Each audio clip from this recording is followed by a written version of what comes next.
50, tengo 50, 50, 50, 50, 52, 54, 56, 58, 60, 62, 64, 66, 68, 69, 70, 369, 92, 369, 70, ¿sí o no?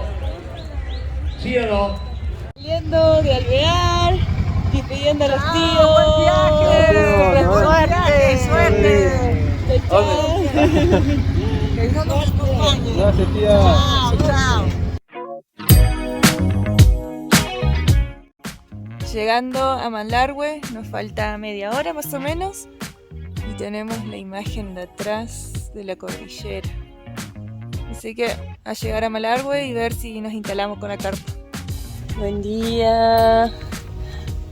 Hoy amanecimos con bastante frío, creo que hizo más o menos -1 grado anoche, pero acá le estamos haciendo frente con el mate.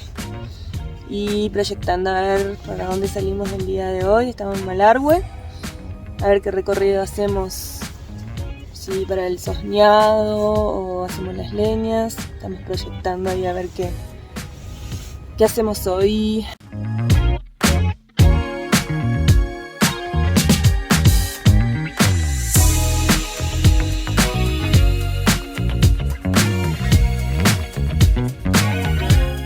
Estamos entrando al Museo Regional Malargüe y vamos a dar una vueltica por ahí. Este museo era el casco de una estancia que se llamaba La Orteguita, que antiguamente estos eran campos indígenas que fueron usurpados y formaron una estancia de 48.000 hectáreas. Luego lo recuperaron, el gobierno lo recuperó y fue declarada como museo. La estancia pertenecía a don Rufino Ortega y era dueño de todo el casco de la estancia.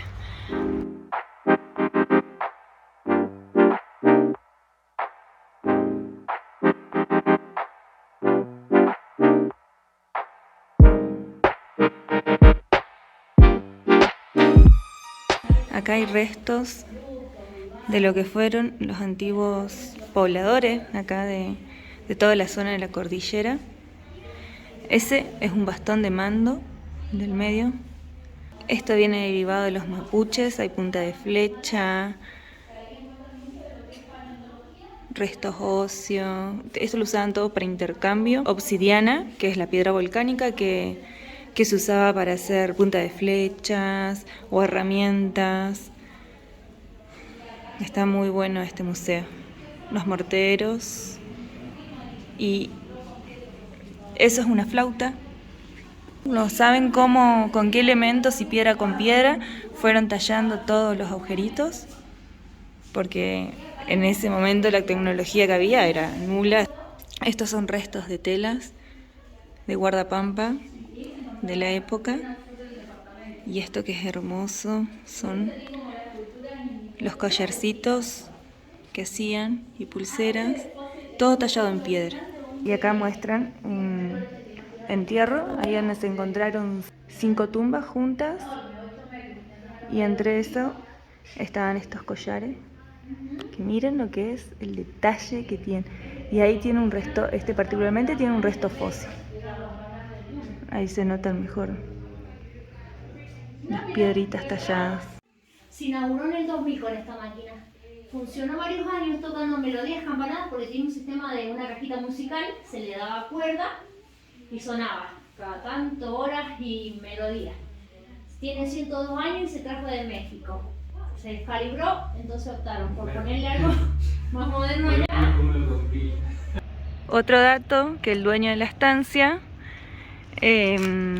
tenía su propia moneda. Eso da cuenta del poder adquisitivo que tenía. También tenía esclavos acá en la estancia, tenía su propia capilla, tenía los establos y era dueño de toda esta parte de las estancias. Hubo mucha matanza de aborígenes con tal de ocupar las tierras. Toda esta parte es la parte de los corrales, hecho con piedra.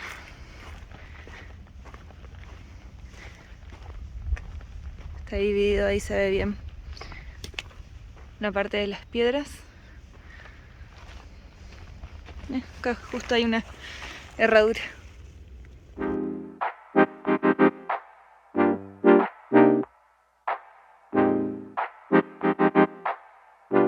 Estamos en la laguna de la Niña Encantada. Hermoso lugar. Justo llegamos cuando nos queda un poquito de luz. No más. Allá se ve donde le da el rayo del sol, se ve bien turquesa. Acá ya se ve más oscurito porque nos da la sombra. Este lugar se formó por una erupción volcánica en donde se fue formando canales y esos canales derivan y alimentan la laguna. El color de la laguna, el color tan turquesa, se da porque había una pared que tiene yeso y a la vez es muy profunda, entonces el reflejo de la luz solar, cuando llega a los 7 metros, más la pared de yeso, hace que le dé ese color turquesa. Y como todo lugar nativo tiene una leyenda, es que había una princesa indígena que se llamaba Elcha y se enamoró de un compañero que no tenía cargos nobiliarios, entonces la quisieron casar con el príncipe de la tribu vecina, lo cual estaban enfrentados entre las dos tribus, y al enterarse los dos de esta decisión se escaparon en medio de la noche y se desató una tormenta. La leyenda dice que llegaron hasta la laguna y cuando cae un rayo vieron que los persecutores estaban muy cerca de ellos y se tiraron a la laguna. La bruja de la tribu lanzó un hechizo, un relámpago, y cuando se armó el destello, dice que se reflejó y petrificó a la princesa Elcha acá en la laguna. Entonces quedó el nombre de la laguna de la Niña Encantada. Ahí se ven las truchas, los patitos. Eso de allá son truchas, allá hay más. El agua es transparente.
Llegamos al Pozo de las Ánimas. La formación geológica se da por el paso de aguas subterráneas que va comiendo el yeso y la cal del suelo, y a medida que va pasando el tiempo va comiendo cada vez más hasta que llega a un punto donde roza con la capa de la tierra y se desborona. Ahí donde se viene todo para abajo y queda el pozo con las aguas subterráneas.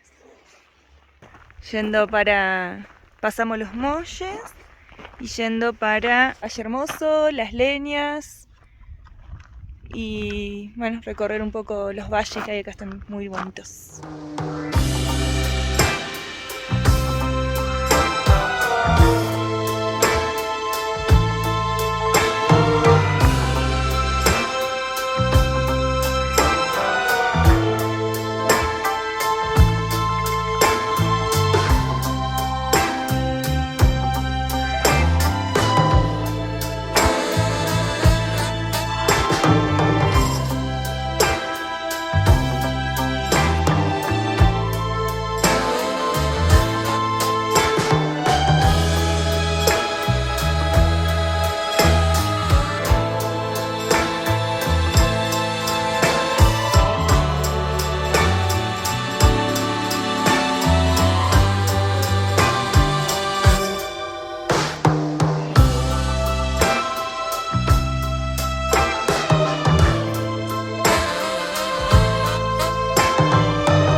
Ya pasamos las leñas, había muy poquita nieve, así que seguimos de largo. Vamos para Valle Hermoso. Ya en esta parte se ve bastante más nieve que en las leñas.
Bueno, yendo a Valle Hermoso, camino trabadito, yo me bajé un ratito, Lucas siguió manejando para subir un poquito la cuesta, porque está con bastante barro, y el caminito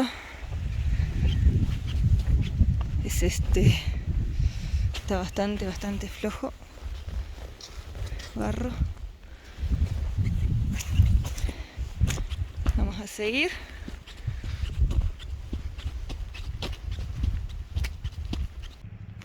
Bueno, yo entiendo, Luca, que está difícil, pero tampoco para que te vayas tan lejos. Ay, tengo que caminar todo esto ahora. Allá abajo pasa el valle. Ahí abajo pasa el valle.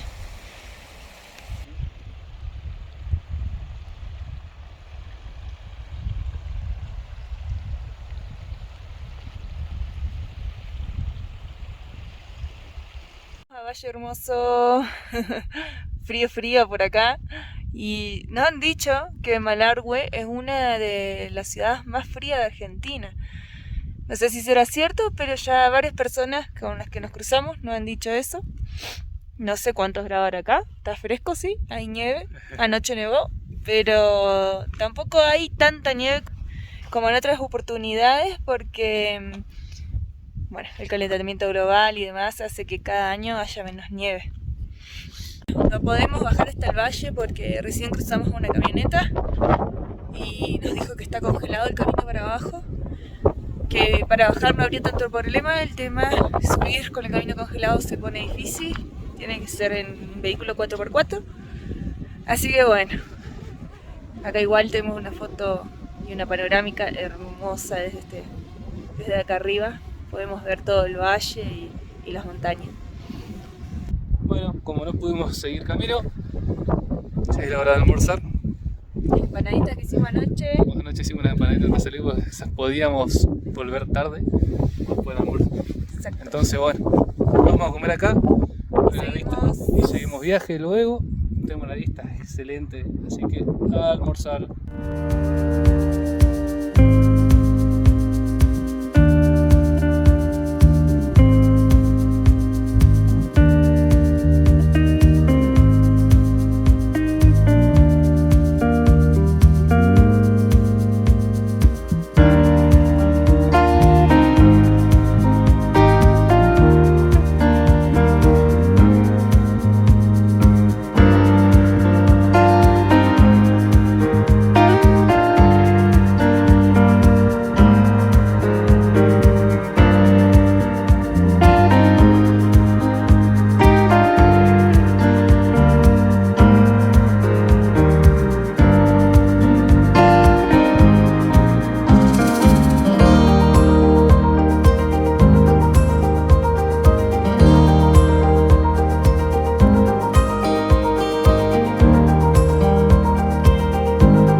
a tomar unos matecitos. Estamos terminando el día, viendo el atardecer acá, en la montaña. Y ya más tranquilo, porque hoy tuvimos un percance antes de salir. Medio que nos puso medio mal, porque decíamos, bueno, vamos a perder el día de sol, que estaba hermoso. Pero lo pudimos solucionar, ¿no es Sí, cierto? sí. Bueno, nos levantamos, pusimos en marcha la moro, preparamos mate, preparamos cosas para salir. En un momento me voy hasta la moto a poner el top case y siento un olorcito a líquido refrigerante. Digo, la pucha. Y bueno, entramos a chequear y había una manguerita por allá que estaba jodiendo, estaba perdiendo líquido. Así que tuvimos que poner a desarmar un poco la moto, toquetear un poco y bueno, salimos 1 hora más tarde más o menos de lo que teníamos pensado, pero salimos. La idea era salir a las 10:30 y salimos a las 12, así que bueno, nos agarró un poquito más tarde el día, pero bueno, solucionamos y pudimos partir. Y pudimos recorrer y hacer todo bien hoy. La verdad, un día espectacular. Y allá está la moro. La que nos hizo renegar temprano. Temprano nos pegó un sustito, pero no pasó nada.